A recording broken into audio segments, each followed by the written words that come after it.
So, ladies and gentlemen, welcome back. I hope you enjoyed the first coffee break. I saw all of you were already mingling with each other, exchanging business cards already, and probably also some great ideas. So that's good to see, because that is actually one of the ideas we have, and one of the, as I elaborated earlier on, one of the goals that we have, connecting those of you with each other who haven't met before, and strengthening the relations between those of you who may have met before but maybe not collaborated on too many programs. So, as both ministers already pointed out earlier on, over the past 1.5 years, one major topic struck us all, changed the way we live, changed our world in the business sense, but also in the professional sense, but also in the private sense. And this is what we're going to focus now on the first panel. It's actually not the coffee break any longer, so let me try to flip the slides so that we know what everyone is speaking about. Yes, so the first panel of today will focus on lessons learned from COVID-19, and it's my pleasure to very briefly announce the speakers we will see here on stage in a minute. First of all, we have Professor Heyo Kroemer, the CEO of the Charité Universitätsmedizin Berlin. Welcome, Professor Kroemer. Next, we have... next, we will have Dr. Sharon Alroy-Preis, Head of Public Services from the Ministry of Health in Israel, and Professor Milo from the Department of Plant and Environmental Services from the Weizman Institute of Science. So both of you, a warm welcome here in Berlin. And last but not least, we will have Stephanie Kaiser, Founding and Managing Director of Fertility. So before we start the panel discussion here, we will have 3 very brief presentations, and I'd like to give the floor first to Professor Heyo Kroemer. So, Professor Kroemer, the floor is yours.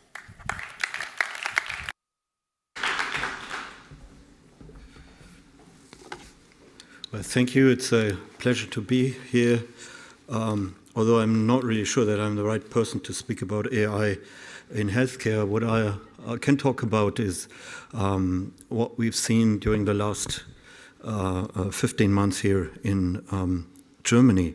And this is what Charité contributed to COVID-19 people. These are the data from our ICU, and it's readily apparent that we had a tough time around last Christmas when we had close to 170 people on our ICUs. And it's now again on the rise. I can tell you that this morning, about 10 o'clock, the entire city of Berlin had 2 free ICU beds.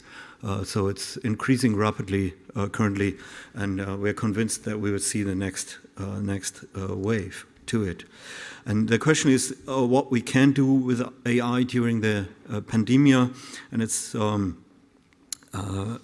pretty evident that we can use epidemic surveillance. Of course, we can use contact tracing, the telemedicine, medical imaging, lab testing, and we can use the entire thing for risk prediction. And this set, I guess, could be much better presented by Lothar Wieler, who's the man in our country who's responsible for most of these points. And AI is, I think it's quite an old concept, which is revisited, reloaded, started already in the 50s with an idea of artificial intelligence by imitating computer behaviors, moved on to machine learning in the 80s and 90s as artificial intelligence by learning, predicting from sets of training data, and goes towards now to the deep learning situation where we have machine learning using large deep neural networks. And of course it's related to the amount of data, and to everybody it appears readily understandable that we have an unlimited amount of data from clinics. Something I've been interested for a long time is the validity of these data. So if you go to the clinical phenotyping, I think we have an unidentified issue because the quality of the data we get direct from clinical wards is usually the quality is much lower than we assume. Even if you go to very simple measures like taking a blood pressure or something like that, the validity of that needs to be controlled, to say that polite. And of course, you can break AI down to data types and disease areas, and it's pretty clear that the highest applications to diagnostic imaging, and it's questionable whether we have radiologists, non-interventional radiologists in the next 20 years still. So I think there is in particular on the diagnostic imaging, there's a field which will show rapid promise, and you can apply to various diseases, and we see in the next years what is going to happen there, although the diagnostic imaging, of course, is not related to certain diseases. And in this digitalization in medicine, there's, of course, chance and disruption. In the Federal Republic of Germany, I just have to say that we did not really take either one of these chances because we did not really digitalize our health system so far to an extent which has to be performed has to be really improved by the next government. I was a couple of weeks ago, I was in the Israeli embassy, and after a while the ambassador came and we had an interaction for half an hour, and 25 minutes of that he was talking about the low standard of digitalization in our country, and I just had to agree with him totally, and we really admire Israel for its standard in digitalized healthcare. So if you have that, you can of course use efficiencies and synergies, big data analysis, the improved quality management, the PROs, and at the end an optimized patient journey. Of course, it will affect communication. It will affect individual responsibility. The one point I'm always intrigued by is the point where you have to reduce the data to get an issue to the MD, how he should handle the patient. And this kind of reduction of data will be the point where the power of this institution will be centralized. At the end of the day, of course, you can go to preventive and patient-centered health care. The opportunities and risk quickly summarized. Of course, we have a data-driven decision-making possibility. You can go to early detection and prevention and have a pattern recognition. And you have a relation to an amount of data which cannot be handled by an individual physician anymore. There are certain risks. I talked already about the data quality, the access and the protection. The protection is a thing which is really in focus in our country for a long time, to an extent that it kind of hampers the data access and the data use. And it's always the question, who's responsible at the end of the day? And there are a couple of examples where we have used that, and the author of that, Roland Alts, is in the audience.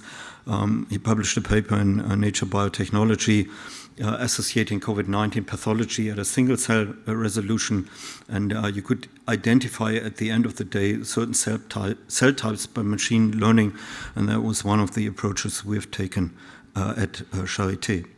Another thing taken from a larger example, the Federal Republic has given money to Charité to organize all academic medical centers in Germany in a large network. So we are 36 academic medical centers in the network of University Medicine, NUM, and we were able to really combine these forces. Give you a practical example, the 36 institutes of radiology are in there, can exchange data. So we have a large set of information now from the entire republic, and we're in the process using this network, if the new government agrees or keeps on to agree, to establish sustainable structures that at the end of the day will develop effectiveness to combat then future crises. And within this network, we used an first open EHR set up in these university hospitals for a smart infection control system, and then have an interface of a trusted third party for data security, a central research platform which is currently being developed.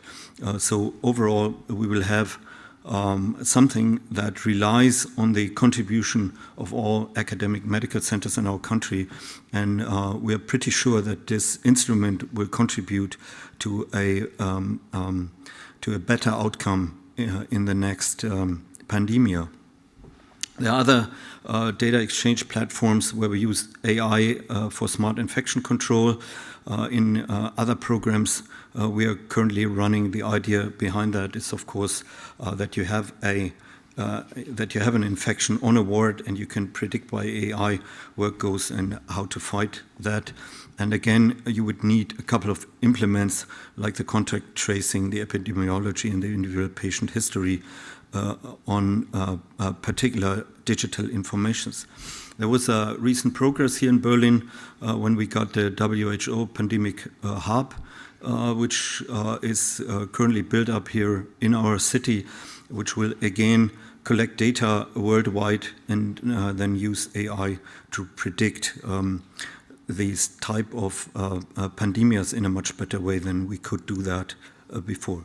So overall, we think that in Charité, we think that medicine will undergo a major change within the next 10 years, like the car industry, and so we propose to rethink health based on different approaches, and we're pretty sure that artificial intelligence in healthcare will be an important tool. We have to have the data, we have to look critically at the data, as I said before, and at the end of the day, once we've managed to digitalize the healthcare system in Germany, we will certainly use that. Thank you.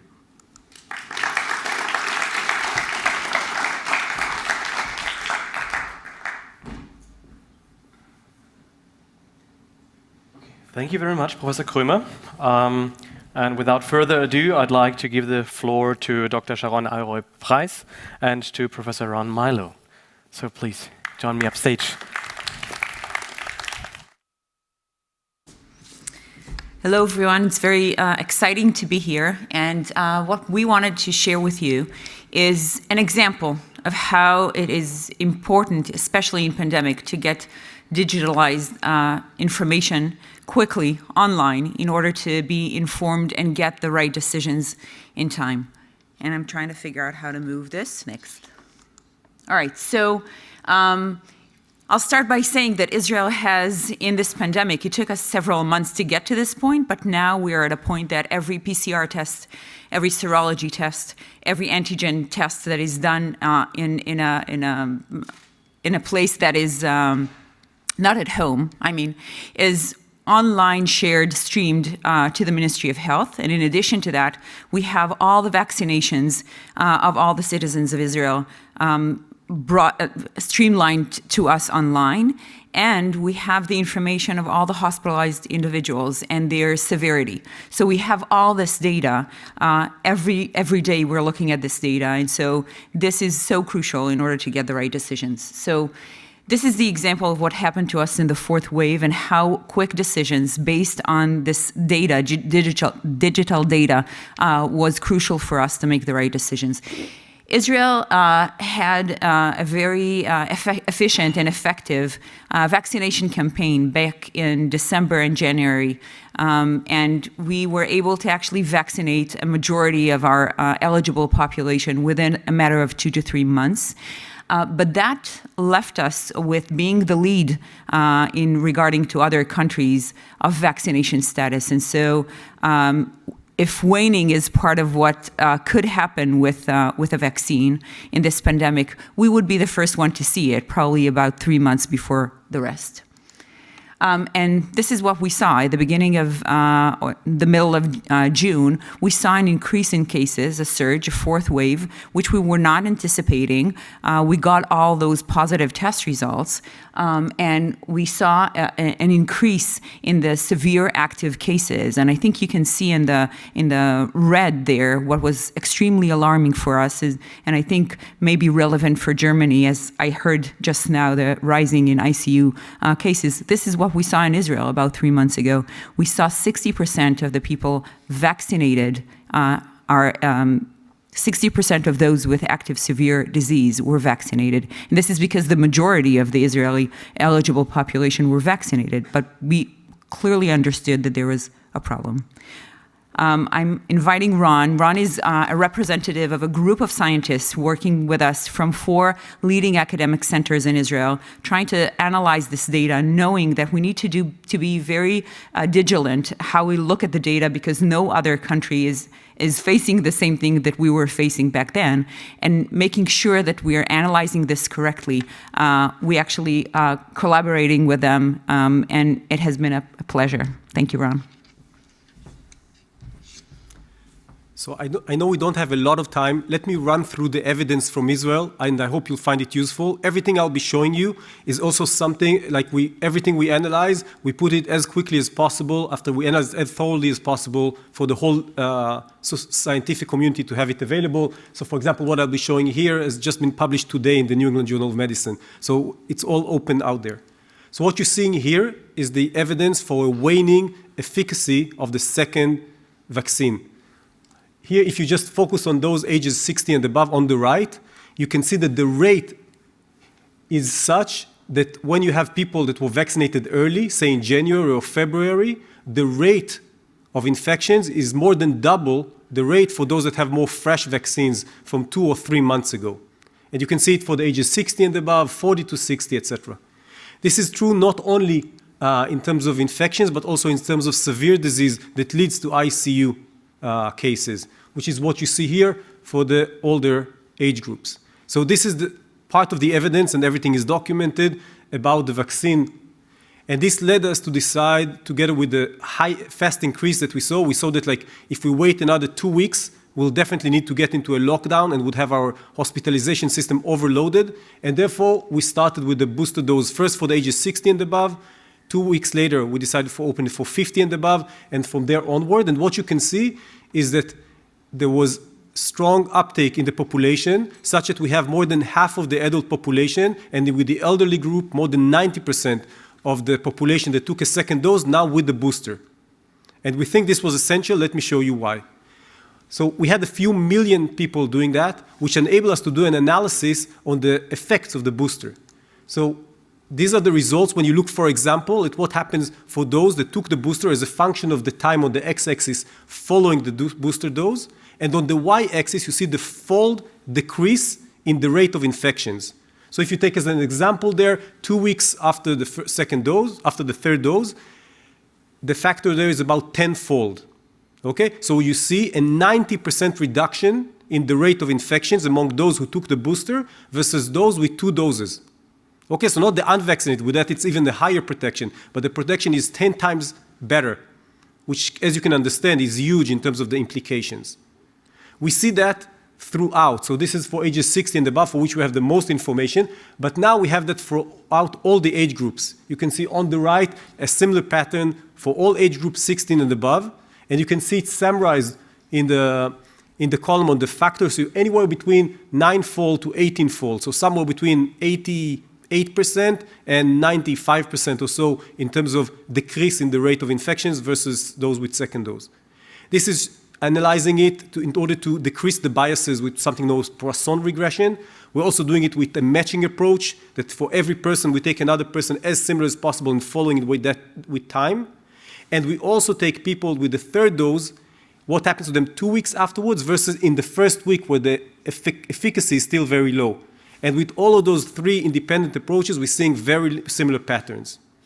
And we're seeing that not only in terms of confirmed infections, we see that also when you look at the absolute values. So in yellow, you can see the rate for those with 2 doses, and in green, you see those with 3 doses. And I think this speaks for itself. And we see that not only for infections, we see that also for severe cases that are going to the ICU. So you can see what is the rate per given amount of days or people. In yellow, for those which are doubly vaccinated, which, as Sharon pointed out, they became the majority. And now, after the third dose, there's hardly any. And the picture completely changes as a result of the third dose. This is also talking about what happens in terms of death. So also there's very strong protection for the elderly from death, somewhere between 5-fold and 15-fold. So somewhere between 80% to 90-something% reduction at the rate of death as an outcome from COVID.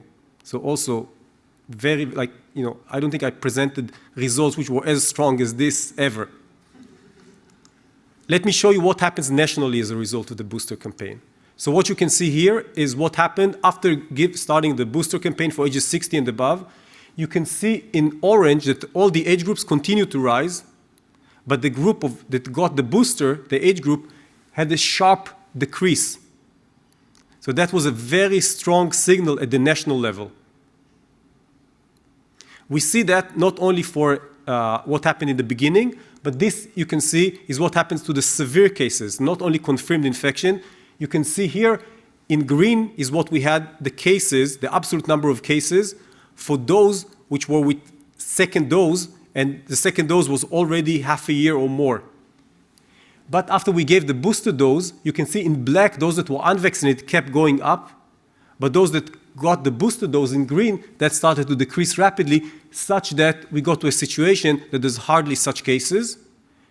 And happily, if you wait long enough, due to the indirect effect of the booster campaign, we now see also a decrease in the number of cases of the unvaccinated. Because when we started this, the incidence was several times higher, something like 5 times higher than it was in Germany.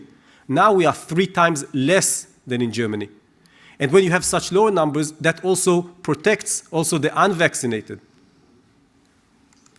This is what happened overall. It wasn't enough just to do it for the 60 and above, although that gave them protection in order to decrease the incidence. When you do it for other age groups, you also protect those other age groups. And at some point, the totality of protection leads to a decrease. And this is from from over a week ago. So that was 2.6% positive rate. Now we are at below 1% positive rate. So I can really say that the fourth wave was won without the need either for a lockdown or to close our school system, but as a result of the ability to do those booster campaign. And finally, you can see what happened with the reproduction number, R. We had it very high at about 1.3, 1.4 for about 6 weeks, doubling every 10 days. The non-pharmaceutical interventions, such as the green passport, did not affect that significantly. And only when the booster dose started to be given, we started to see a decline, such that now it's relatively stable at 0.7, 0.8, such that the number of non-pharmaceutical interventions needed is very small, and still the numbers keep on decreasing quite rapidly, such that every week there's almost a halving of the numbers. Let me let Sharon show you also the safety, which of course is also very important. So thank you, Ron. So that's the other part, efficacy or efficient is important, but the safety is as important. I'll just run through this quickly. You can see on the left the adverse events 30 days after the first dose, in the middle after the second dose, and on the right after the third dose. And you can see that even though the booster dose was given to over 3.7 million individuals in Israel, you can see the rate of severe adverse event reported to us. I have to say that this is there is some part of underreporting probably in all of them, because there is passive reporting where healthcare providers need to report to us. However, there shouldn't be a difference between the different doses. And most importantly is that we want to look at serious adverse events, because those are reported to us, those who are hospitalized or mortality in the 30 days post-vaccinations. And you can see that there were 44 cases, and each one of those cases is being investigated by a clinical team to see if it could be connected to the vaccine. And for the most part, it's not connected. What we do see is some connection with myocarditis, as you probably all heard. Mostly, we saw it in the vaccination campaign, the first vaccination campaign in males in the age of 60 to 30. You see the higher number there. I'm not sure if I can point, but you can see 36 and 26 and 20. Those were the age groups that we saw usually in the first week after the second dose in those younger males. We're not seeing the same signal with the booster dose. So I just want to summarize and say this is an example. Our example showed that the booster was effective and safe, and really, like Ron said, helped us get out of the fourth wave without being overwhelmed in our hospitals and with reduced mortality, thankfully. But I think this is an example. This is why digital health is so crucial. If we didn't have this information at hand when we needed to make those decisions, we couldn't have moved quickly, right? We need to be quickly on administering the vaccine. True, and it's easy for us because we have 4 HMOs and highly regulated, and we have wonderful citizens that listen to the Ministry of Health and coming to be vaccinated. But the beginning of everything is the data. And if you don't have the data digitalized online where it's at hand and you don't have smart people working with us to make sense of that, because we can talk about artificial intelligence and it's really important, but at some point you actually need minds, brains of people to say there's so much data, we need to make sense of it. It's not just an easy thing. So you need all of that. But the basic thing, and maybe it's because I'm an epidemiologist, but the basic thing is data, and you need it to be digitalized, online, available. And so this was our example of how crucial digital health is. Thank you.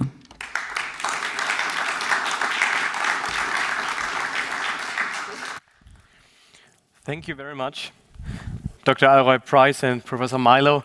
And trying to sum up what you just said, basically you might also, because having these discussions with all people out there who don't believe in the necessity to use data to improve our health systems, there was once an American president who said, it's the economy, stupid. And sometimes you might want to yell at those people, it's all about data. Stupid. Anyway, without further ado, Stephanie Kaiser will give us another round, and then we'll have some more minutes for our panel discussion upstage here. Please, a warm applause.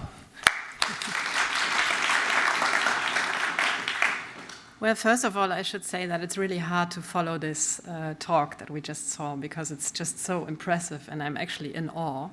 I'm not an epidemiologist, I can't even say the word right in English, but I'm a product person and I've been in software development and digitalization for the past 15 years. I've been building products, digital products, and the companies, and I think again, also there, data is kind of the key of everything, because also there you learn a lot through data, how do actually users use the technology and the software. Also, for the past 3 years, I've tried to help the German government in the Digital Council in topics of digitalization.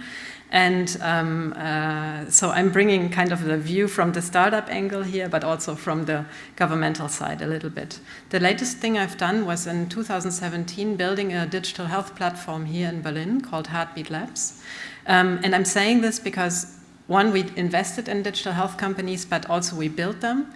And in 2017, when we started this, the situation in Germany was that telemedicine was not allowed. The first contact between the doctor and the patient needed to be in person. Why am I saying this? I just want to draw a picture of what we saw in Germany in 2017. I think also at the time, all the manufacturers of digital health solutions had to knock on the doors of every health insurance in Germany to actually bring their solutions into the usage. And to get kind of into the reimbursement schemes. And that's, you can imagine, for startups, a very tedious task, and no startup really has the money to do that. Now, we have heard about DVG, Digitale Versorgungsgesetz, and DiGAS before, and I think, at least from the manufacturer's side and from the side of bringing actual solutions into kind of the world in Germany, this has been a big step. But really what is the biggest and most important part is the mindset. So anything we have done with the Digital Council, and we were focusing on 5 different topics, always ended up at the mindset, and the mindset around we need to start, we need to learn from data, and then we need to iterate. And I think we have heard it today, the use of data in Germany, especially when it comes to health data, is very, very tricky. For some very weird reasons, Germans don't really care about the Apple Watch or some other trackers from Google or other companies. But when it comes to the government and giving data to the government, all of a sudden it's very tricky. And I think also when we talk about digitalization and AI, people get very scared when they hear these topics. And why is that? Because I think we don't talk in use cases that people can understand. And I think the best example is actually Corona for many, many things in this field. It is a use case. For one, we started also from the government side talking about data, about, okay, this is the incidence, this is our goal, this is our assumption on how we are going to get there, and we will measure again in 4 weeks. This is something we usually don't hear from our government, at least. And I think the best example also was the Corona Warning app, where, again, we had a use case and a very specific thing that we needed to solve, the number of hospitalizations in Germany. And I was part of the initial group of people that tried to build something with the technology around Bluetooth in Germany. And I think while this group failed and the first solution that was built was not the solution that is out there right now, again, I think the most important part about it is we actually just started. And yes, it was a false assumption, but a false assumption, by the way, is not a mistake. It's not a failure, it's just a false assumption. And then I think, I think the Corona Warning app, it's at least it came out and many people downloaded it. So from a product perspective, at least that is a success, that people downloaded it and it's being used, maybe not everyone. And it's clearly not kind of the one success story that everybody wants to tell. But I think it was a success in the sense that the government was saying, yes, we made mistakes, we changed our mind, and now we are following this route. Now, the result then was an open source development, and it was well communicated. And by the way, being in digitalization of now health, that was one of my biggest learnings throughout the Corona time, that yes, we can build patient-centered software and they can use it, etc. But that's only half of the equation. The other half is communication, transparency, and communication over and over again. What is the data being used for? Because in the end, it's about the people using it. Because if they don't use it, you have products that are out there. Nice, you have digitalized solutions, but nobody is using it. Now, again, I think also 2 more points I wanted to talk about. I really believe that coming from the software side, specifically in healthcare, hybrid is king. And I think we heard it today. For me, digital tools are really just enablers for the human beings. That will always be kind of the heart of the healthcare system. And anything that a machine can do, and for that also AI is, I think, very important, and we have better people in the room to talk about that. The human being will always be the core. And again, I think taking decisions based on data is kind of the most important part. I agree. One more thing. I agree to the challenges that we have discussed. In Germany, data protection is always mentioned first before data usage, and that is really a shame. We don't have interoperable data, which we know, and I think it's also not a matter of understanding the problems, it's a matter of implementation of solutions right now. So first and foremost, I think, again, it's about mindset, and the mindset should be start, learn, iterate, learn with data, we have seen it now, and get better with all the digital solutions that we are building. This is what all the startups do, and I'm not only impressed by your findings, I'm also impressed by the Israeli startup community and the startup nation, so I'm very much looking forward to discuss, I think, now in this round, and most importantly, learn, because that's kind of, my 5-year-old this morning was saying in the car, oh, Mom, I've already learned this. And I was like, yeah, you will learn for the rest of your life. And if there is one thing I want to teach her, it's that that's a lot of fun. And now, with that, we can. Thank you. Wonderful. Thank you very much, Stephanie, and please take your seats. Okay, that's a clear separation. Gents to the right, ladies to the left. No, please. Mix a little bit. Wonderful.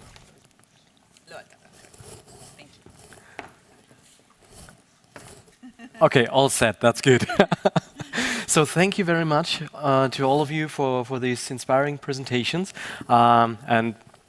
I'm used to many Israeli presentations now, so I know that time doesn't matter. It's content that matters, and he really showed it again. So thank you for those impressive results, in particular of the study.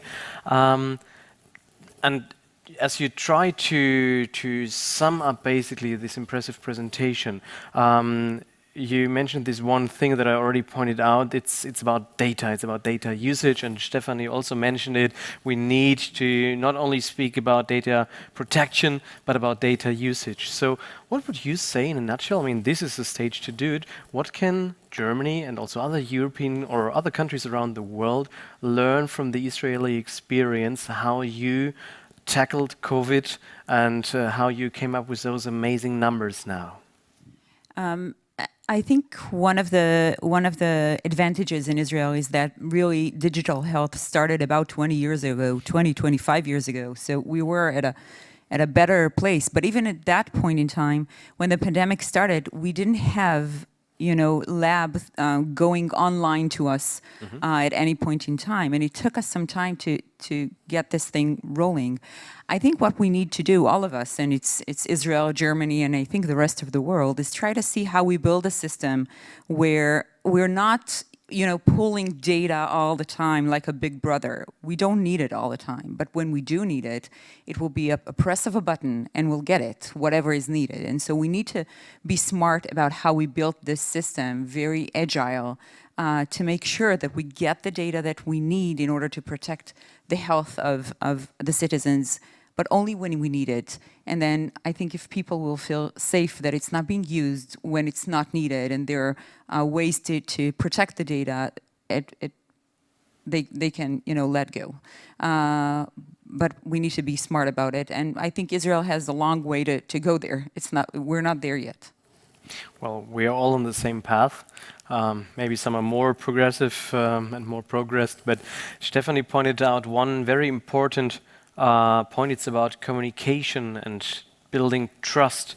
So I wonder, Professor Kroemer, maybe you want to pick that up, building trust in applying AI. So what can big hospitals, what can the medical sector do in order to ensure patients on the one hand, but also to ensure indeed the medical staff that what is digital is a good thing and not a bad thing, not a risk, but an opportunity? If you try to sort out the situation in our country, I don't think that the real problem is on the side of the physicians or also on the side of the patients. We just, for a very long time in Germany, we didn't have the political will to really have a system like you just described it. And if you want to build up trust, you only can build up trust against something which you know. It's very difficult to build up trust against something which you simply don't have. And we really have not used digital data in healthcare in a systematic manner. And it's kind of a Germany unique mix of state mistrust on one hand, a very high data protection issue, and I was totally impressed by these presentations of you and the argument that you have to have it once it's needed, which is obviously the case in your country, and there are two other issues, of course, with it. You have to have it when you need it. You have to rely on that the data are quality-wise really high. And then the next step, which is also absolutely necessary, you have to have somebody willing to decide based on these data. So it's kind of an integrated chain which you need to get to these decision points, which you have successfully gotten to. And I think we have to learn on all three of these integrated parts in our country. Okay, thank you very much, Professor Kroemer. Professor Milo, building up on what Professor Kroemer just said, the interconnectivity and the usage of data. So from your own experience, when we speak about digitalization and innovation to tackle COVID-19, what would you say helped more? Was it the availability of data, or was it the regulatory framework that Israel has? So what would you say is the advantage here, the USP for doing research in a field like this in Israel? Yes, so I would say the availability of digital data was essential, but I think the low-hanging fruit, which I think is often missed, is the issue of data presentation, and if you like, data intelligence. And I think this is something that I think is, I would even almost say, a tragedy throughout this pandemic, of the fact that there's, on the one hand, often like not enough data, but then when there is data, all that data is thrown either at policymakers or at scientists in a way that makes it very difficult to get the essence of the message. And I think if you're investing more in how to present the data and how to analyze it in a way that insights could be drawn from it, this is by far the lowest hanging fruits. It's much easier than almost anything else, privacy, digital infrastructure, all the other things. And it could give so much benefit to make wise decisions. And very often, there are too many trees that you don't see the forest. And therefore, I think this is what, and this is easy. It doesn't take billions of dollars. It requires the right state of mind. And with that, you can leverage so much better all the other billions of dollars that are invested in other things and that otherwise are sort of like could easily be lost. Okay, that's a very interesting point. So presentation of data. I saw Stephanie Kaiser already nodding, and obviously you want to jump on that, and please do so. But maybe you could add one more thought to this. As I spoke about numbers early on, so we commented and heard also from the Israeli Health Minister Horowitz that there are more than 700 startups in Israel in the field of digital health and almost 200 in data analytics. So again, is it here a matter of understanding the opportunities and the availability of data, or why is Israel leading here, and why don't we have such amount of impressive startups in that field in Germany? Okay, so I wanted to jump on that first, and then I will answer that question. I think there is another low-hanging fruit, at least I can't say about Israel, but about Germany and about communication when we talk about data, because it's always just called data. And then the news are talking about data and data glitches and I don't know what. And what I really think what we need to do in a simple and understanding way, differentiate what we are talking about.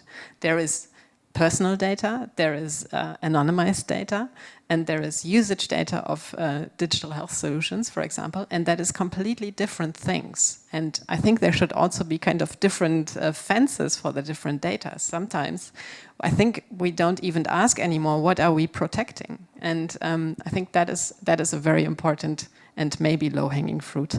I don't know, as well.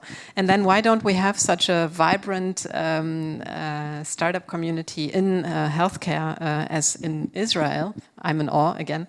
I think it's just a very difficult stakeholder system in Germany. And plus, and I was referring to it, it was for manufacturers of digital health solutions. It was very, very difficult to navigate the system. It's very difficult to get kind of money, like VC money doesn't really work in digital health, which I think is also fine, like it shouldn't be like that. At the same time, I think knocking at the door of every health insurance was also not the way of kind of building a sustainable business in the startup way, right? And again, I think with the DVG and the DGAS and like at least we have that now and we can learn from that. I think there will be more possibilities and more startups coming. And plus, I don't think it's a matter of not understanding how important data is, because when you are in software development, that's what you base all your decisions on. At least it should be like that, because otherwise you're building products that nobody cares about. And kind of this mindset and the agile mindset is coming from software development. So I don't think that there is a problem on that side. Okay, thank you very much. We are unfortunately running out of time. Nonetheless, one last question. Dr. Alroy-Preis, I learned that there was a national, or still is, a national development plan for digital health from the Israeli government since 2018, $270 million US. Maybe you want to pick up on that. How do you think did this, because we speak about venture capital, how do you think did this also boost the digital health startup sector in Israel? And do you see that it is in particular used, these funding opportunities in particular used over the pandemic now, fighting COVID-19 with new solutions? So every time you invest in something and you put specific money on it and people who are dedicated and doing just this work, you can move things forward quicker. I think there was a lot of work done in order to get the data digitalized, using that infrastructure that was just starting to be built. We can still do much more with that, but it definitely helped, especially when people mindset was, and we were talking about mindset, when the mindset is that you need to be working like that, you need the infrastructure and you need the people to dedicated to build those bridges. Because in Israel, digital health has been there for 20 years, but it's every institution had their own electronic medical records. But what is mostly important is the network. And working on that network, sharing the data is the really challenging thing, even for us. Thank you very much. We heard from Professor Kroemer earlier on about the network of universities working together. And again, the idea of this program is to network and to bring together the best experts on the field from the various aspects. So thank you very much for joining me here on stage for a very short but nonetheless very inspiring panel. And I'd now like to hand over to my co-moderator, Naomi. And again, thank you very much for being here with us, and please give the panelists a warm applause.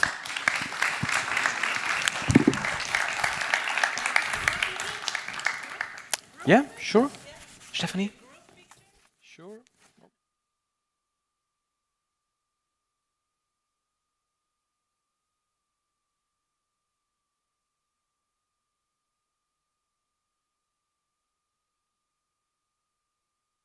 For those who are watching us on the screen. But anyway, thank you very much. And Naomi, please, the stage is yours. Thank you so much. So now we're moving into our second panel discussion, which is AI in action, learning from real experiences and use cases. And we have a wonderful panel here for you. We're going to hear four very short presentations and then move into our panel discussion. So could I please welcome Alon Tev, who's the VP of International Sales at Binaz.ai. Alon? Great, thank you so much. Let's also have Stefan Wilsmeyer, who's the founder and CEO of Brainlab. Stefan?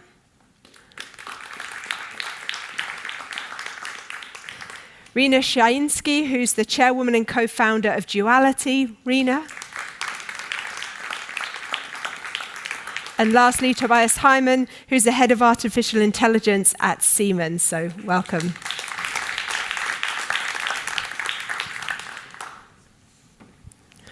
Well, welcome to you all. Fantastic. I'll give you the mic.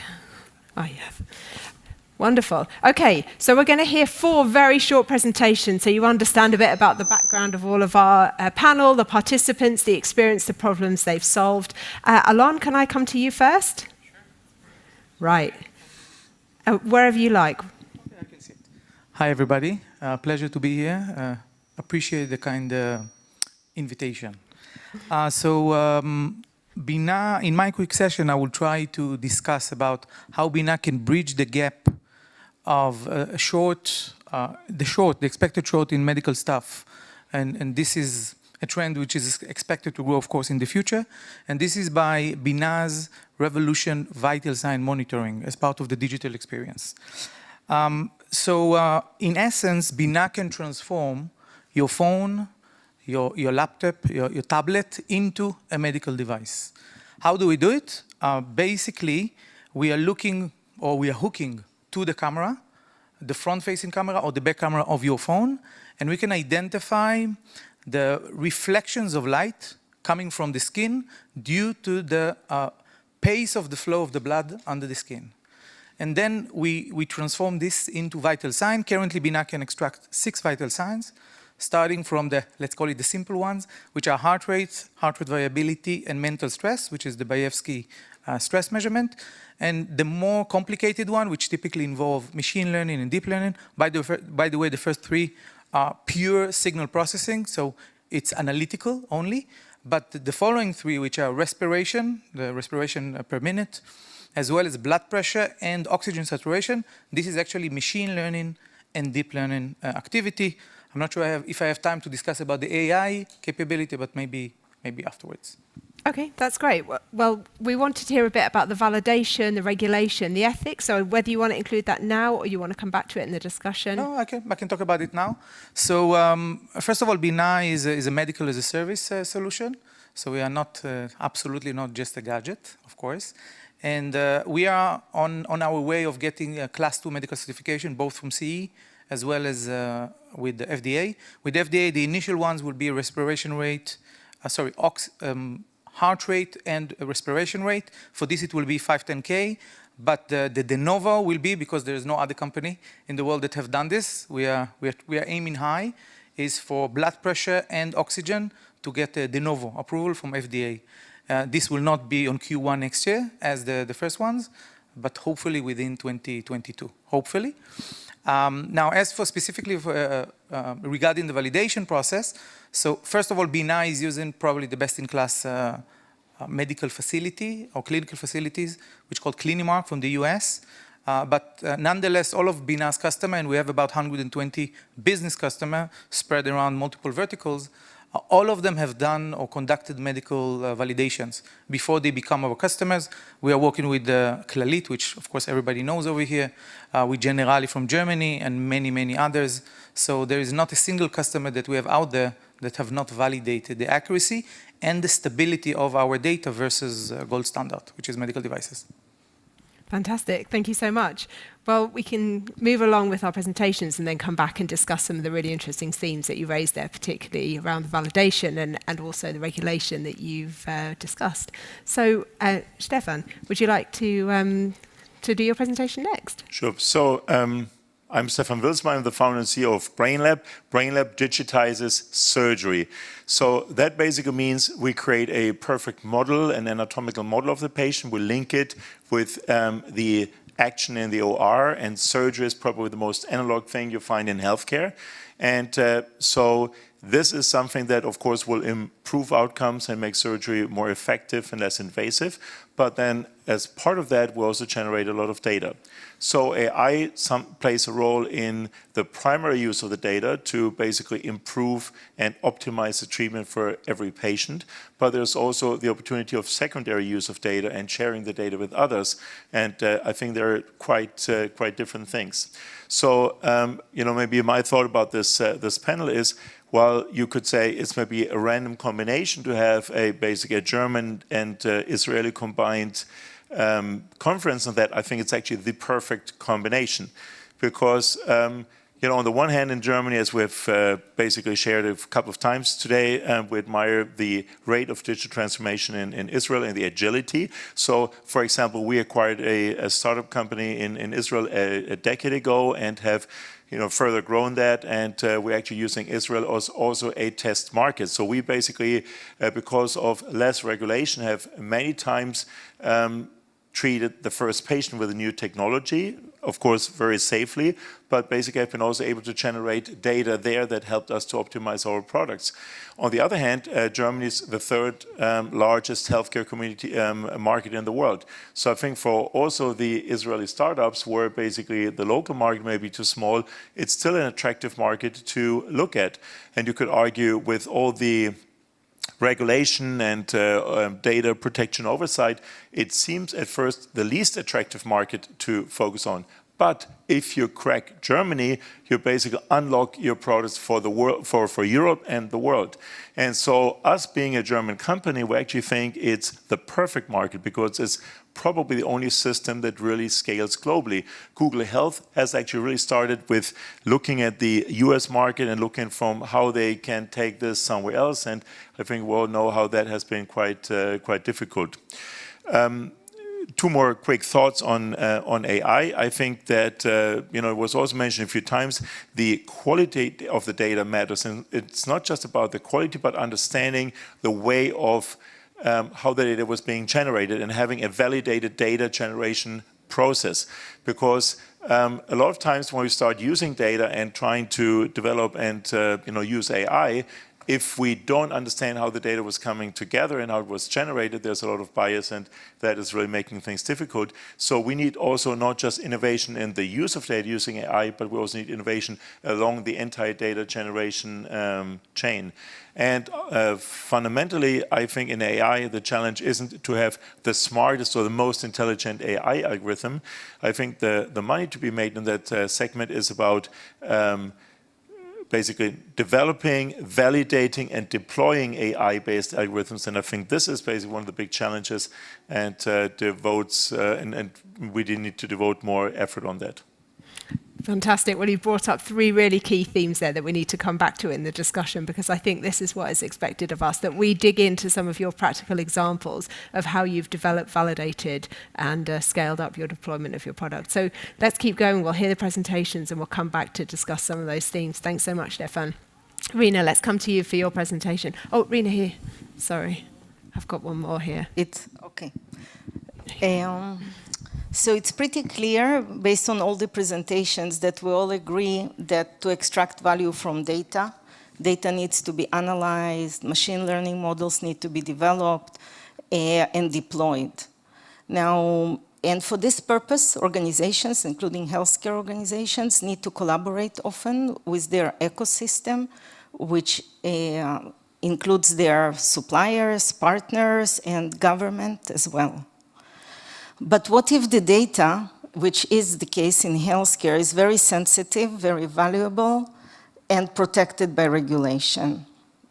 Is it possible, really, to collaborate on sensitive data while protecting it and while preserving the rights of data owners and data custodians? So the interesting answer now that answer is positive. It is possible. And new technology exists, which is called privacy-enhancing technology or privacy-enhancing computing, which Gartner, by the way, which is industry analyst firm, has already identified as a strategic trend for 2022. This is basically a category of technologies which make it possible to analyze data without compromising privacy.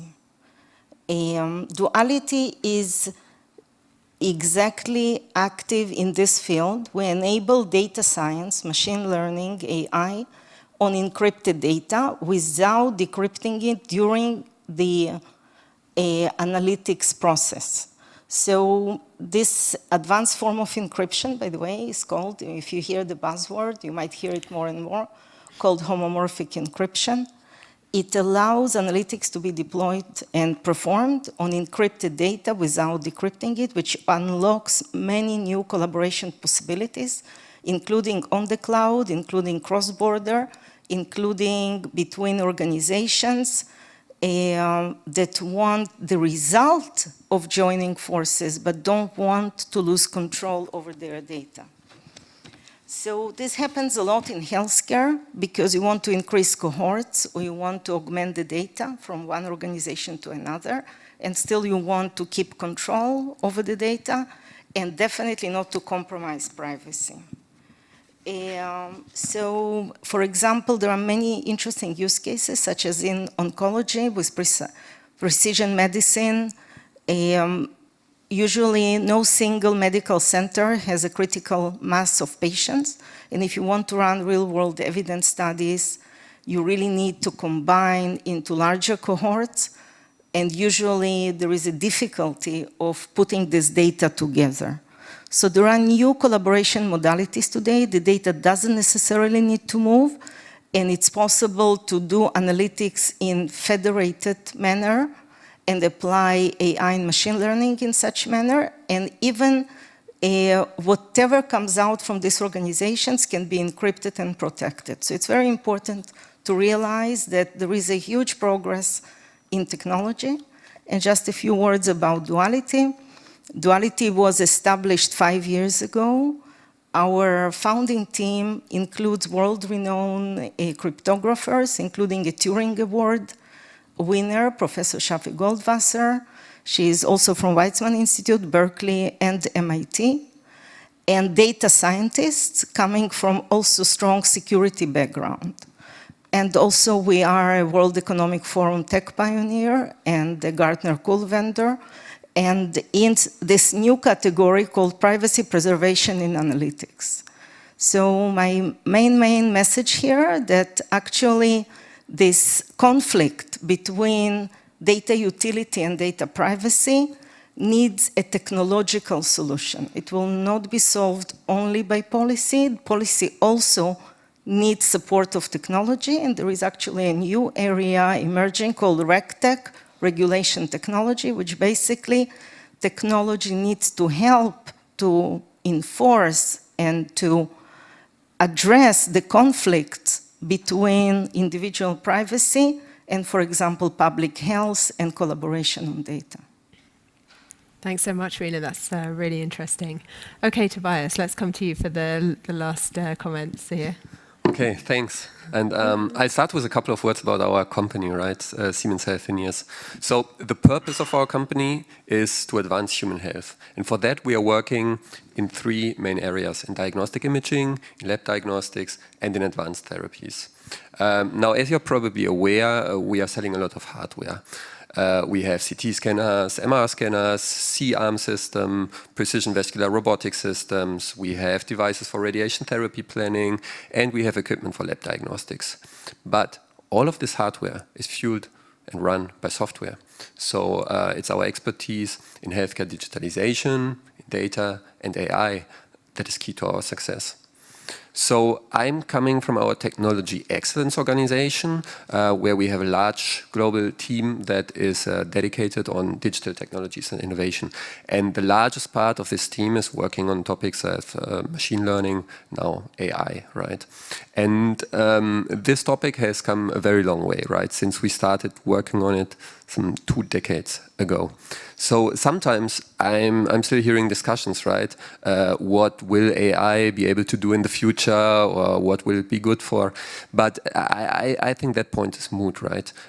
We have working AI solutions right now, and as we speak, there are solutions out there on the market that are bringing value to healthcare providers and patients alike, right? So just to give you some examples, so we have automated large parts of our diagnostic, of our lab diagnostic systems to have a higher throughput and fewer errors. We have automated our scanners for simpler usage so that we can achieve better image quality at lower dose. Right? And we have significantly reduced the time required for radiation therapy planning by automating the contouring process for the risk organs. Yeah, when it comes to radiology reading, there's a variety of applications where you can improve the accuracy and the quality in a number of topics, from prostate cancer to COVID-19 assessment, right? So overall, I believe we have over 60 solutions on the market which are based on AI technology. Yeah, so now I was asked to present also a little bit of the challenges, right, that we are fighting with when developing the solutions. And actually, most of these challenges revolve around data. So we have the technology, we have the infrastructure, we have the expertise to develop reliable AI products, but getting the data in, it's really challenging, right? You have the contract negotiations, you have the legal discussions. Everybody's always like super careful and cautious, right? Always rather on the safe side. And I'm not talking against data privacy here. In order to fully leverage the potential of the digital transformation of healthcare, people need to have maximum trust, right, in the processes and in the tools and technologies that we use. So data privacy is key for that. But things have to become simpler, and we need a better guidance of how to act for real-world situations, right? So maybe just one example. In order to have a maximum control over the data, of the systems that you're building, it's still best to go with a centralized approach. So we have this central supercomputing infrastructure in Data Lake, which happens to be located in the US.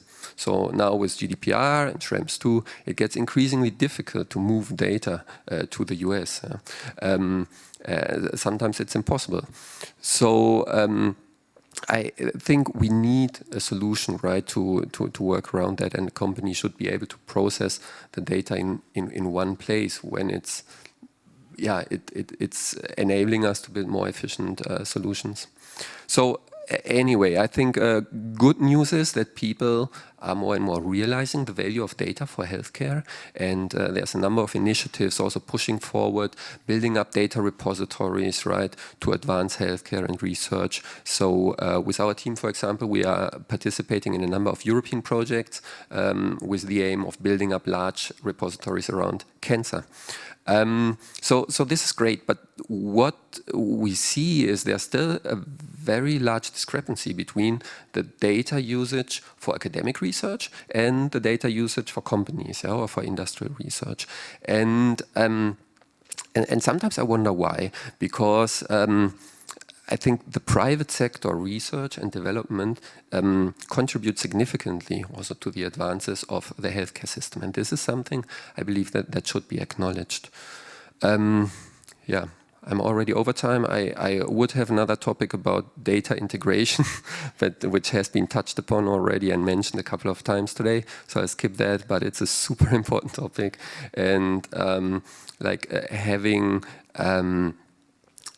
having open data formats, right, and that facilitate data exchange between systems, between clinics and sites. This is really essential to move forward with AI. All right. So, thank you. So 4 amazing presentations there, 4 different companies, 4 different challenges. Let's see if we can dig a bit deeper. So Alon, can I come to you first? Tobias said the greatest challenge was data. How about for Bina? Was that the same? Was your greatest challenge also data? So you mean data privacy? You, Tobias, were meaning getting data, right? Getting the data. So Bina is all about data. It's all about data in a very intuitive way because it's at the tip of your phone, right? So there's no need basically for any wearable devices. You know, somebody talked before about smartwatches, for instance, which is a nice way. But in order to enjoy this data collection, you need to buy the smartwatch or a pulse oximeter or whatever. Everybody has phone. So for us, actually getting the data is who we are, right? Basically. So you were able to get the data via, you mentioned an initial data set that you used. I think you said Clinomart. And then since then, you've obtained data from individual users or users via the hospital. Correct. Now, we are what we call the B2B2C. Sometimes even B2B2B2C, eventually. So Bina itself is running on the edge. What does it mean? It means that we are using the computation power of the mobile devices of the end users. So there's no need for any internet connectivity. There's no need for any cloud access in order to extract the data. So basically all of those, I would say almost ethical or data privacy aspects, which are super important, are not lying in the hands of Bina. For instance, my colleague over here from Israel, this is exactly what they do. They look after the data and how to keep it private. But this is our customer, basically, aspect. So the data is held by the hospital. You're providing purely the analytics. Yeah, we have what we call a standalone SDK delivery. At the end of the day, we are not a solution. We are not a platform. We are a technology that enables our customers, hospitals, insurance companies, so on and so forth, to extract data on behalf of their customer or their customer. Bina will never be exposed to the data of the end users, even if we wishes. There's no way to get there. So data wasn't your problem. What was the greatest challenge that Bina faced? Challenge? I think, first of all, as a startup, it's exposure. It's always exposure. And we are a novelty company. We are trying to do things that so many others have tried and failed. Take, for instance, blood pressure. There have been so many solutions out there that eventually crashed, right? So hopefully we will be better. But so far with what we have, we are feeling really, really good. And the fact that we are now going all the way to FDA and CE, it means that we actually meet the standard in order to get there. But when it comes to oxygen saturation and blood pressure, there's still a long way to get there. It's really interesting. So just before we come on to Stefan, because you mentioned you meet the standard, was that difficult for you to gather all of the validation required in order to do that? Was that a challenge for you, or? So the challenge is building a technology that can support that. But eventually, once you feel it's ready, You simply go to, first of all, you need to change almost the culture of your company to be, data privacy within the company, quality management system, so on and so forth, ISO processes. But the challenge is that the solution will be strong enough. Strong basically is accurate and stable. And then once you submit it to a known facility, as I said, Clinimark, basically this is the proof that we need. So we have it on some of the vitals. With others, there's still a long way to go. More to go. Okay, Stefan, let's come to you. What was your greatest challenge? So, in general, our technology just leaves also the data like you do on the device. So it's like, initially just a matter of how users potentially apply AI, etc. However, the next level to really create basically much more powerful technologies and algorithms is if that data is being shared just across institutions and patients. No patient wants to be the first one where maybe the knowledge is just basically being accrued and accumulated for that patient. I mean, I as a patient would want to benefit from the collective knowledge from all patients who are prior to me.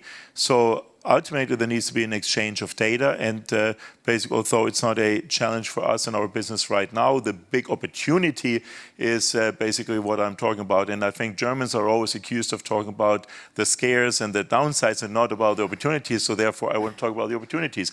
And that is really sharing data, and I agree with you, in a safe way. And for that, we need to put the patient in the center. It needs to be basically a patient-centric consent. And that consent, of course, needs to include industry, as you mentioned, and it needs to basically also requires a broad discussion with all participants of society, so to speak. And then this very granular and specific patient consent needs to be governed. So there needs to be a number of different sets and rules and basic terms and conditions of how data can be safely shared. And this is also a bit the writing on the wall that at the European level there's a very ongoing discussion about what that could be. But I think that especially a market like Germany should be in a leadership position and actively shape those rules. And I think that therefore the fact that Israel is very creative, has a lot of creative minds, basically sticking our heads together and also brainstorming about how basically in a more liberal environment, what are the things maybe that don't work and what are the lessons learned. And in particular, since we share the same values, I think it's a great foundation to have those discussions, because at the end, there's not a American nor a Chinese platform or data platform in healthcare yet that has really grabbed all the market. So basically, potentially, that's something that we can develop and jointly develop through collaboration. Fascinating. Okay, 2 quick questions to follow up for you then. So Tobias mentioned this issue of patients being willing to share their data for research, but maybe not so willing to share their data for business. Is that something that you've come across? Is that a challenge for you?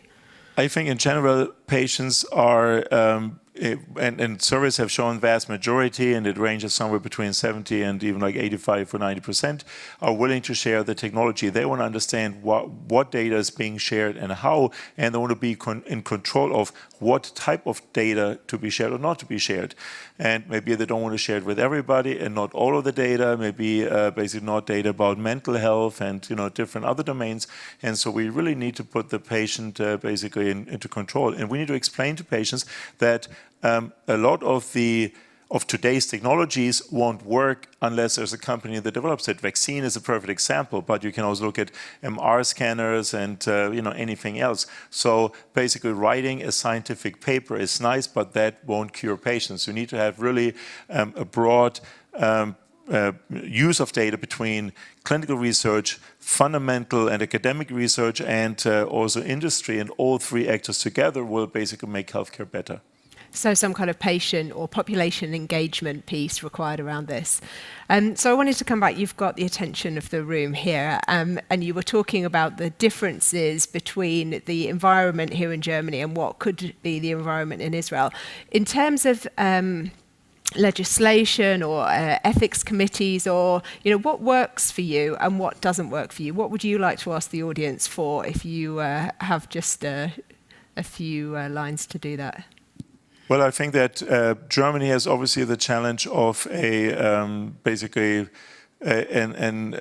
just a super complex oversight. If you look at the different, state data protection offices, the different churches, etc., results in a fragmentation of over 100 different entities that are basically engaged with the, data oversight. And then it's of course hard to even scale solutions nationally, and even more complicated with that than to be on a European, etc. level. But I think the problem has been identified. I'm personally an optimist. As an entrepreneur, you have to, and so for that reason I think that there will be, increasing public pressure, because if you look at the demographic development, I think we won't be able to deliver the healthcare that is required unless we change. And I think that we'll be hopeful what the new government here will bring. But I also really believe that starting by putting the patient at the center and basically asking the patient on whether they want to share the data or not. Politicians tend to basically ruling for the patient whether the patient should be allowed to basically share the data with evil industry. But I think that in a way we just really should ask the patient. We should explain to the patients, and they are actually smarter than we think. And if it's properly explained, they can actually decide for themselves who they want to share what data in which way. Super, thanks. Yeah. Maybe to add directly on that, I believe you are fully right there. Yeah, and what I said, that there are sometimes this difference, right, between usage for academic research and for industry research that is not coming from the patient. So it's indeed true that if you ask the patients directly, would you be okay with sharing your data for improving healthcare products, then most of them agree. But it's indeed, I think, more problem that is coming from politics, maybe. Yeah. Also, sometimes we see that large databases that are funded by public money are only available for academic research, right, and not for industry research. So it's more these things. And also, the problem I see is that today, at least in Germany, the patient doesn't have this direct opportunity to allow the usage of their data, right, for whatever purpose. I think that's the main issue. And according to the European GDPR, it should be the patient that should decide on what happens with the data. Right now, we have all kinds of people deciding of what can be done with the data or not. So we have these large databases. We have for the hospitals. It's then the hospitals, the clinicians that are deciding. But as a patient, I cannot decide what happens with my data. And this I see as a huge opportunity also for Europe. And if we look at initiatives as European Health Data Space, yeah, this is something that could really make a change there. All right, so I can see, Rena, I don't know whether you're nodding or looking skeptically, but you're all about data, encrypting data, keeping the control of data. What are your thoughts on this, firstly? And then the next question for you, what's been the greatest challenge for Duality? So I'll ask you to speak on those. Just trying to, listening to this consent on the population scale of tens of millions of people, just trying to think how realistic this might be and how is it really realistic for an individual person to truly follow the use of the data? So if they authorize particular use, do they have any ways at all of knowing how it's really being used? So it's pretty complex already today as is with GDPR, and I wonder how realistic it might be to involve on population scale individuals. And as we know, medical centers spend huge amount of energy investments to curate data, to accumulate it, to collect it. Sometimes very valuable data is from people who are not alive anymore, so you cannot get their consent. So there are, theoretically, it might be all about consent, but I think technology like what we offer today can guarantee that no data will be compromised, whether personal or otherwise, and they might even alleviate the need of consent in such situations if you can guarantee the data cannot be compromised. And so I'm just bringing it up, and I think it's very important for industry to have access to data. It's very clear. You cannot otherwise train any models, you can, but I wonder how practical it might be to kind of push the responsibility totally to the individuals. Maybe some situation, yes, while others it's simply not practical, and maybe other solutions are required. So an argument perhaps that the role of the healthcare system in collecting the data means the data doesn't entirely belong to the patient, but there's an argument there for the healthcare system. Maybe, again, the question of ownership is a maybe complex legal question, but the right of use. So it's not the ownership, but you're still allowed to use it in a way that does not compromise privacy of the data owners, which are the individuals. So if there is a solution that guarantees the data will not be compromised, then they don't need maybe to authorize every use and use. And that can be much more efficient. It's clearly a really hot topic. So, yeah. But no, let's hear from you, Rina, on the biggest challenge of duality. The challenge for us was because we are productizing a technology which is considered, and you can find even quotes like homomorphic encryption is called the holy grail of data privacy, data security. And there is a very rich body of research in universities on this particular topic. And for many years, it was considered non-practical, meaning it's great, but can you do it at scale? Can you do it quickly enough? Can you really analyze encrypted data, and what kind of data? So for us, the challenge was, and that's why we had to put very strong data scientists together with very strong cryptographers in order to build a whole set of machine learning, data science, etc., in a way that is practical. And in terms of the proof of this practicality, we ran a POC with Tel Aviv Medical Center on oncology data, real patients' data, got Helsinki and everything to do it, to show the accuracy of the technology. So we can run analytics, pretty sophisticated ones, but the data remains encrypted all the time. And now we're taking it forward. And by the way, it was published in recent ASCO as an abstract, so anybody interested can see the summary of that.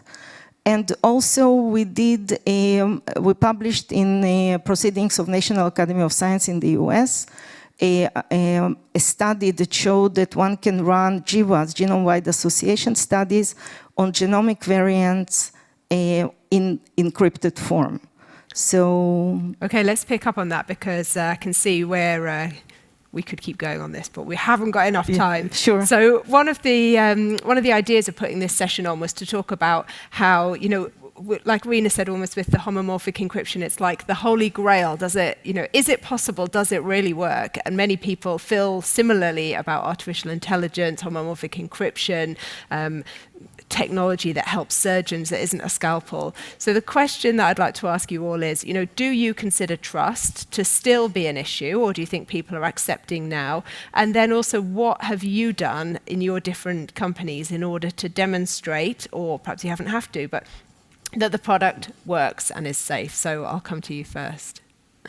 I would say trust is always an issue with every new technology that is introduced, especially in healthcare, right? Healthcare is super conservative, and for a good reason, because you don't want to try and play around with human lives, right? So it's super important that that you validate very thoroughly. Of course, also new solutions, new technology like machine learning, AI, and trust, that you explain to your customers, but also to the general population who are or might become patients, right?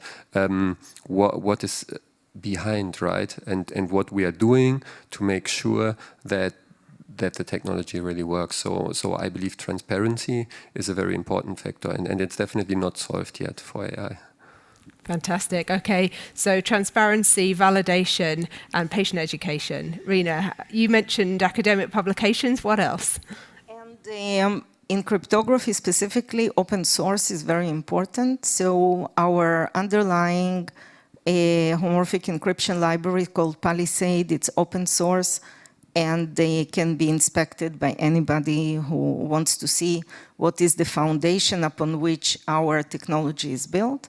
And of course, accuracy and performance can be measured, it's easy.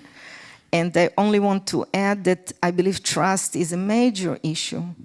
It needs to be definitely enforced or ensured by technology. When we deal with data, data is a purely digital asset, so only technology can deal with it, conceptually. So that's why when I think we're entering a very new, in a way, era where algorithms and models will be deciding so many things for us, and we need to find and develop mechanisms that will prove to us that we can trust them. Okay, so trust is important, Rina says, models. But technology is what's going to demonstrate it for us. Has to. Okay, Stefan, your answer. Well, I think that trust is a very broad term. And I think it boils down into maybe 3 segments, I would say. Number one, it's really safety. And I think you need to distinguish, is that a product that would actually make decision on its own? For example, do you have a pacemaker that would somehow be readjust frequencies, etc., or is there actually a physician in between? And I think that typically, as of today, basically patients feel safe if it's basically technology that assists physicians, although in the ethical discussion you need to think a lot more further on autonomous systems. I think even right now it would be a big progress if you basically just work on the comfort level that patients are going to have with a technology that can assist basic physicians. That of course has to be thoroughly evaluated. The number 2 is basically, which of course then affects encryption, is privacy. So basically I think that people are really concerned about their privacy, and so that has of course to do with data governance and really defined processes of how the data is being shared and processed, etc., and that needs to be carefully governed. But then I think that the third topic is then the protection from discrimination.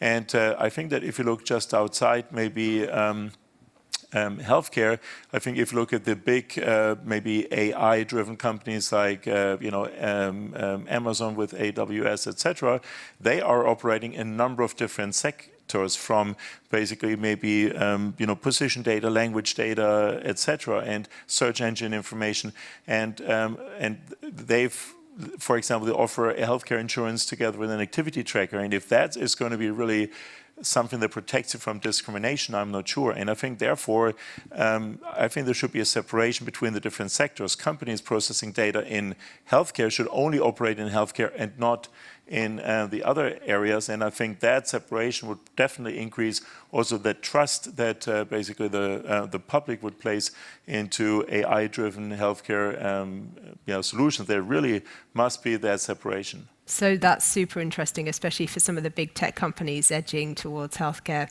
Okay, Alon, let's come to you for the final answer. Is trust an issue for Bina, and what have you done in order to demonstrate that? So let's remember what Bina is all about. We are saying to a person, pick up your phone, look at the camera, and we will generate vital sign. In most cases, people are like this. Is this possible? Is this real? So absolutely, trust is a major thing. And by the way, when people are like shocked, this is exactly where I want them to be, at the beginning at least, okay? And then we need to build the trust. Then we need to prove that it's actually working. And I think, so validation, as I discussed before, it's a major part of this, of course. And also what I've came to realize is it's extremely geographic. So in Latin America, most customer, or our customers, saying this is amazing, but we are not ready for that. It's like, maybe in 10 years, come to us in 10 years, we will be ready. In Asia, they're completely there. They're tech savvy, they love innovation, truly they love innovation. Europe is somewhere in between. I'm not sure about Germany. We do have customers in Germany. I think you are more into innovation, but most of Europe, I believe, still a long way behind. So what a super interesting note to finish on. I hope we can have this discussion over coffee, because the cultural differences in whether or not people are ready to accept technology, and also the kind of delight in being shocked by something that then is shown to work. So I hope you'll join me in thanking the panel, Alon Tev, Stefan Vilsmeier, Rina Shainski, and Tobias Hyman. Thank you very much.